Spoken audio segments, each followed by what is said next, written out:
시청자 여러분 안녕하십니까? VOA 뉴스투데이 시작합니다. 미국 하원에 새로운 미한동맹 지지 결의안이 발의됐습니다. 앞서 상정됐던 미한동맹 결의안에는 대한민국 임시정부를 건국의 시초로 인정하는 결의 조항이 있었는데 이번 결의안에는 이 내용이 삭제됐습니다. 이조은 기자가 보도합니다. 미국 하원에서 미한동맹의 중요성을 재확인하는 결의안이 지난 24일 다시 상정됐습니다. 한인들이 많이 사는 뉴욕주를 지역구로 둔 민주당의 톰 스와지 의원이 대표 발의했으며 민주당을 중심으로 의원 28명이 결의안 발의에 동참했습니다. 결의안은 미한동맹이 인도태평양 지역 평화와 안보 증진에 핵심적이고 영내 미국의 이익과 관여 증진에 중요한 역할을 한다고 강조했습니다. 그러면서 미국과 한국 간 외교 경제 안보 관계의 강화 확대를 촉구했습니다. 또 이번 결의안에선 대한민국 임시정부를 건국의 시초로 인정한다는 기존 결의 조항이 삭제됐습니다. 앞서 스와지 의원은 새 결의안과 유사한 내용의 미한동맹 지지 결의안을 지난해 4월 초 미한 정상회담에 맞춰 대표 발의했었습니다. 당시 결의안은 100년 전 대한민국 임시정부 수립이 오늘날 한국 민주주의의 맥동과 성공, 번영의 토대임을 인식한다는 조항이 담겨 있었습니다. 그런데 이번 결의안에선 이 조항을 빼고 최근 상원이 채택한 미한동맹 지지 결의와 일치하는 내용으로 수정된 겁니다. 지난해 4월 초 하원 결의안과 함께 상정됐던 상원의 결의안은 지난 8일 상원 본회의에서 만장일치로 통과했습니다. 하원의 이번 새 결의안은 외교위 심의를 거쳐 본회의를 통과해야 결의로서 공식 인정됩니다. 공화당의 제임스 랭포드 의원이 대표 발의해 지난 8일 채택된 상원의 미한동맹 결의안은 처음부터 대한민국 임시정부를 건국의 시초로 인정한다는 조항이 포함되지 않았습니다. VOA 뉴스 이존입니다. 미 해군은 서태평양에서 함정의 움직임에 대한 감시와 정찰을 강화하기 위해 무인 정찰기 2대를 괌에 배치했다고 밝혔습니다.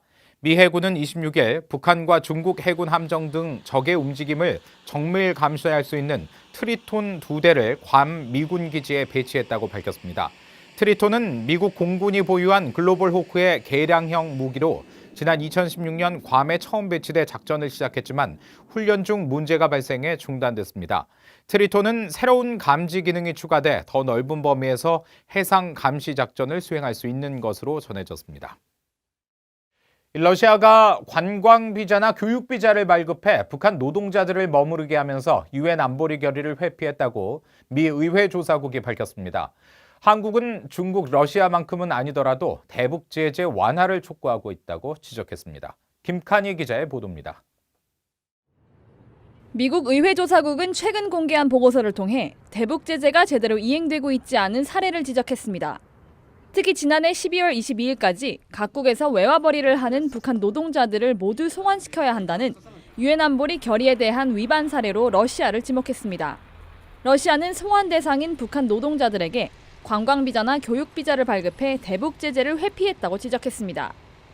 앞서 러시아는 이런 사례들이 언론에 보도되자 북한 노동자 대부분이 송환됐지만 북한으로 돌아갈 교통편이 부족해 1,000명가량만 러시아에 남아있다고 주장했습니다. It wasn't possible to move every single worker from before the 22nd of December because only one North Korean airline company is in action between our countries. 의회 조사국은 이어 한국의 대북 제재 완화 요구 문제를 지적했습니다. 중국, 러시아만큼은 아니지만 한국이 대북 제재 완화를 촉구하고 있다면서 특히 문재인 정부는 올해 관광 등 남북 협력 사업 승인을 위한 면제를 희망한다는 입장을 되풀이했다고 밝혔습니다. 그러면서 한국 정부는 남북 협력 사업이 유엔 결의에 위반되지 않는다고 주장하고 있고 국제사회와 미국의 제재는 한국 정부의 독자적 남북 사업 추진을 막고 있다고 말했습니다. 의회 조사국은 지난해 말까지 주한미군 방위비 분담금 특별협정을 갱신하지 못한 사실도 지적했습니다. 그러면서 주한미군 기지 내 한국 근로자들의 임금을 지불할 수 있는 비상기금이 올해 봄에 고갈될 것이라고 예상했습니다. VOA 뉴스 김칸입니다. 미국의 독자적인 대북 제재가 북한 김정은 위원장에게 효과적으로 작용하지 않은 것 같다는 전문가의 진단이 나왔습니다. 정박 브루킹스 연구소 선임연구원은 27일 브루킹스 연구소가 미국의 외교 정책에 대한 경제 제재의 사용과 시사점 평가라는 주제로 연 토론회에서 이같이 말했습니다. 박 선임연구원은 지금까지 이루어진 미국의 독자적인 대북 제재 효과를 평가해달라는 VOA의 질의에 판단 기준이 김 위원장이 제재를 느껴 행동을 바꾸느냐 그렇지 않느냐로 본다면 독자 제재는 김 위원장에게 효과적으로 작용하지 않은 것 같다고 말했습니다. 이어 최근 한국 정부가 밝힌 개별 관광 구상의 제재 위반 가능성에 대해서는 한국 정부가 추구하는 것은 대화에 관여하는 것으로 이는 미국과 중국의 관점과 동일하고 다만 북한이 이에 호응하지 않고 있는 것이 문제라고 지적했습니다.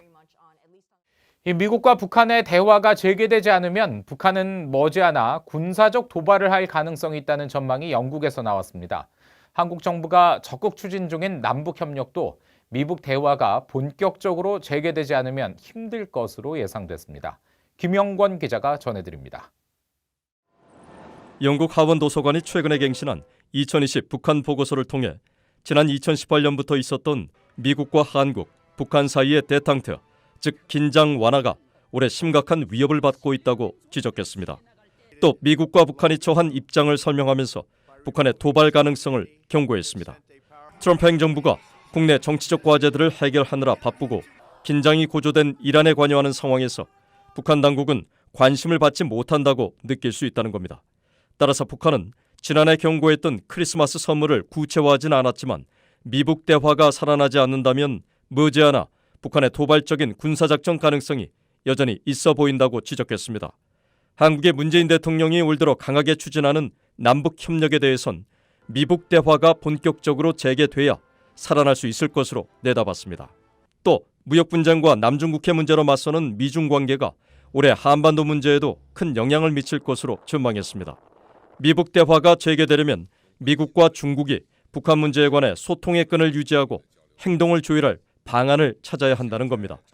대북 제재에 대해선 지난 2년 동안 미국이 주도하는 해상작전에 영국 해군 함정 4척을 투입해 불법 환적 행위 등을 성공적으로 추적했다고 지적했습니다. 또 영국 정부는 북한의 인권 상황에 중대하게 우려한다며 유엔 총회 등 국제 무대에서 이 문제를 적극 제기하고 있다고 지적했습니다. We should not forget the suffering of the North Korean people. The human rights situation in North Korea is disturbing. They are the worst offender on the Global Slavery Index and 179th out of 180 in the Reporters Without Borders World Press Freedom Index. 보고서는 평양 주재 영국 대사가 강제 수용소 문제 등 북한 인권에 관한 우려를 정기적으로 북한 당국에 제기하고 있다고 지적했습니다. 영국 정부는 북한에 대해 비판적 개입 정책을 유지하면서 국제사회에서 북한의 핵과 인권 문제 해결에 적극 나서고 있습니다. BA 뉴스 김영권입니다. 북한이 지난 2014년 최대 66억 달러어치의 외화를 보유했었지만 대북 제재 강화로 2017년부터 10억 달러 이상 감소했을 것이라는 추산이 나왔습니다.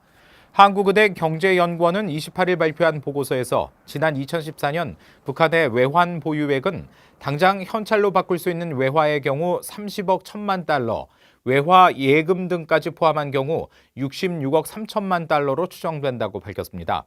그러다 국제사회의 대북 제재 속에 2014년부터 16년까지 외환 보유고가 연 1억 달러 안팎으로 줄어들다가 2017년부터는 10억 달러 이상 감소한 것으로 추정된다고 설명했습니다. 보고서는 다만 북한이 현재는 보유한 달러 중 금고 등에 보관된 가치 저장용 외화만 소진하고 있는 상황이라 물가나 환율은 아직 안정된 모습이지만 수입품 거래 등에 사용되는 거래용 외화까지 소진할 경우 환율과 물가가 동시에 급등할 수 있다고 경고했습니다. 중국 중앙은행이 2014년부터 전자 형태로 발행되는 이른바 디지털 화폐를 준비하고 있는 것으로 알려진 가운데 북한 등이 이를 제재 회피 수단으로 이용할 수 있다는 지적이 제기됐습니다. 하버드 케네디 스쿨 벨퍼 센터의 아디티 쿠마르 상임이사는 최근 VOA에 북한과 같은 미국의 적국이 핵 프로그램 개발을 위한 물질을 구입하거나 핵 능력을 발전시키기 위해 전문가에게 돈을 지불하는 과정에서 디지털 위안화를 이용한다면 미국의 자금 추적 능력이 지금보다 제한될 것이라고 주장했습니다. 워싱턴의 민간단체인 민주주의 수호재단의 매튜 하 연구원은 북한이 암호화폐 갈취를 통해 자금을 마련하고 있다며 디지털 위안화도 이런 방식으로 사용할 수 있다고 우려했습니다. 중국의 인민은행은 2014년에 디지털 화폐 발행에 관한 개발과 연구를 시작한 것으로 알려졌지만 정확한 출시일을 포함한 세부 내용은 아직 공개되지 않았습니다. 이상으로 VOA 뉴스투데이 마칩니다. 함께해 주신 여러분 고맙습니다.